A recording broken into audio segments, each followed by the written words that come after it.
video tracking. The camera just magically follows.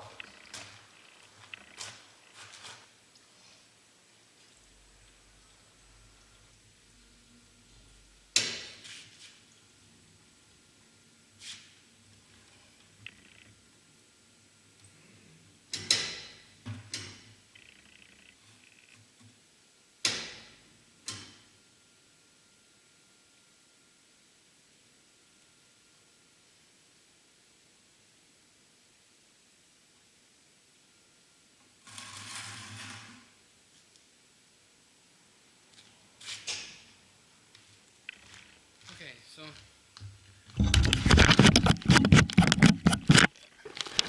we'll get a board to put underneath this thing so it'll kind of strengthen this pallet up a little bit.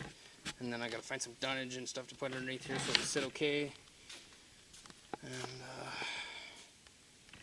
I don't know if I feel like bringing in the freaking banding setup or just throwing a ratchet strap around it until the guy shows up and then he can use his own ratchet straps. But look at that. I think this thing had 250,000, somewhere between 180 and 250. I think, typical Cummins. Crank seal is not leaking, or at least the rear crank seal. Front crank seal's not leaking either. No, just kidding. It's leaking. It's always fucking leaking. They always leak. Cummins that doesn't drip everywhere isn't a Cummins. But it's my nice trail of floor dry. So this is what I was talking about with the notches for the motor mounts. They're a little bit bigger than they are on the second gen. They make it seem like you can pull the engine out without taking the bolt out, but it's a lie. This one, you can actually do it, so that's kind of nice. Comparing some weird odds and ends, this is a lot better steering bracket than that they have on the second gens. It's actually part of the frame. If I'm not mistaken, tie rods. These tie rods are bigger. Sway bar looks to be a pretty similar. I think this is only a 3/4 ton, so that's a pretty big sway bar for a 3/4 ton. AAM axles instead of Dana. But once again, I love this. I fucking love this. I like flange yokes. I was just talking to John about using these fuel lines on that truck. But we think that they're different enough that it probably won't work. Be curious to see if we can use this Hydro Boost in a second gen. I don't really know how much they changed Hydro Boost over the years. I just don't like it. It's just not my thing. I drive an IDI Ford, so I mean, technology is not really my thing. So, pretty similar. Looks to be a little bit beefier. Could be. Well, here, let's just look at another second gen frame right here. This is the frame from the rollover dually. Oh yeah. See how small this is? Material is pretty similar thickness. This might be interesting, but from here to here, that's much more braced on the other truck. This is where the steering box bolts up on the second gen frame. Track bar. And I guess these are cut out about the same. They just didn't want to come out. Well, they got bigger bolts. If they had the third gen bolts, they'd probably come out. The big washers is what was hanging up on there. Dodge engineering. We designed it to come apart easy and then fucked it up anyways. But yeah. It's got a nice catch for dirt here.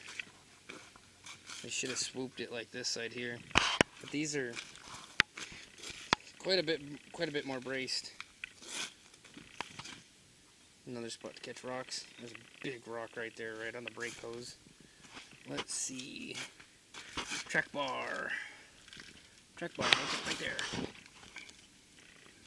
They got away from the ball joint style, which is fantastic because that was stupid as shit to have a ball joint there in the first fucking place. So it looks like they trimmed down the bracing a bit. Just only needs to go side to side, so it's pretty reasonable. This frame is bent. that's where the core support for the radiator and stuff mounts up, but it's slightly bent. These are boxed instead of just C-channel, but they're still a little bit weaker than they should be. Brakes look to be bigger.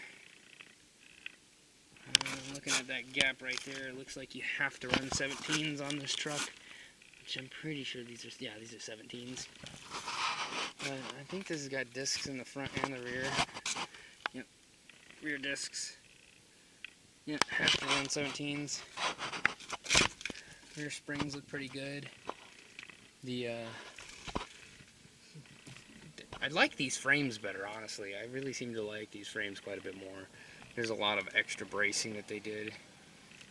Second gen seems to hold up okay, but the other thing is this is boxed the entire way front to rear, which, get rid of the AAM axles that I hate, put in Dana axles, and not a common rail, and I think I might like third gens. So get rid of everything third gen about the third gen except for the frame, and then apparently I'm happy. Because the frame's great. The frame looks amazing. Aside from that, that's fucking stupid. They should have at least had a little hole in there for water to drain out, because it looks like a freaking erosion field for a fucking river or something. It just looks like shit. One of the big problems that I have with these AAM axles is when I was working in auto shops, these plugs here, I saw multiple trucks that had like 150,000 miles, and those plugs that hold the tubes on, those things were broken. John's 05 didn't have that, his 07 didn't have that problem, and this one apparently doesn't have that problem. But I wonder if that's loose or cross-threaded. That's a problem for another day. I'm just gonna stuff that cab back on here, and just probably ratchet strap it down or something. I don't really know. It shouldn't go anywhere. Gravity's pretty heavy. Let's see here real quick. Let's compare this cross member. Seems to be flat. The braces appear to be part of the frame.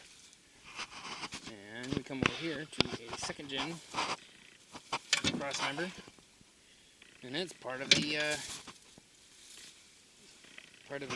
cross member here. So that's a lot better on the third gen. That's far better. But we're good. Engine, wiring harness, radiator, intercooler, fan shroud, ECM, wiring harness on the engine, and starter, bell housing adapter plate, which is that big aluminum doodad. If you're not familiar with Cummins, that stupid ass plate will make or break you. And people that don't sell the fucking engine with the correct plate, especially if it's out of a truck, you suck. You're a dick, and you should not be a dickhead to everybody. Sell the plate with the engine, because those plates are hard as fuck to find anymore, apparently. So, on that same note, it does make the engine more expensive. So, that's about all there is for that. So, I didn't videotape blocking it, because it's just pretty boring. But, plywood on top of that thing. I cut 2 pieces of 4x6, or whatever this is. And then, down here, Cummins in their infinite wisdom made an oil pan that's crooked for some fucking reason, so got some braces here to set it down on. But if you're gonna take the time to block it up, do it nicely. Oh, watch as it falls over, but yeah.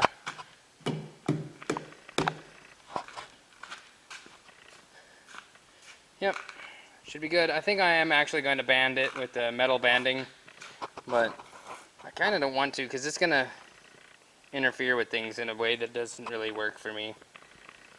So, but yeah, this is why they call it a common rail.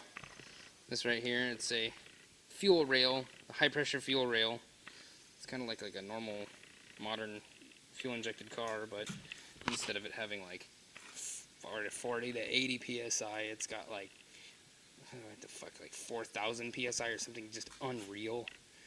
One cool thing about these is they self-bleed. You can run them out of fuel, and they fix themselves. It's, you know, don't run it out of fuel. They don't like it. Particularly this piece of shit here. I think those are called the CP3 pump, or as I like to call them, the C3PO pump. I'm not even a Star Wars nerd. I think that's funny.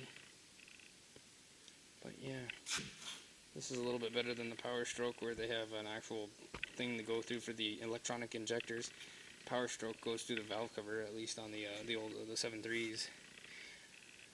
I don't remember what the 6.0 and 6.4s do. I think they do something stupid like that too, and I have no idea about the 6.7. I've never played with one, but should be good either way. This thing is a pretty nice engine here. Ran really nicely. Didn't smoke, nothing weird. It just worked. The truck, however, was hard ass. But transmission shifts, engine works, drives. Can't really ask much more than that for a pickup. So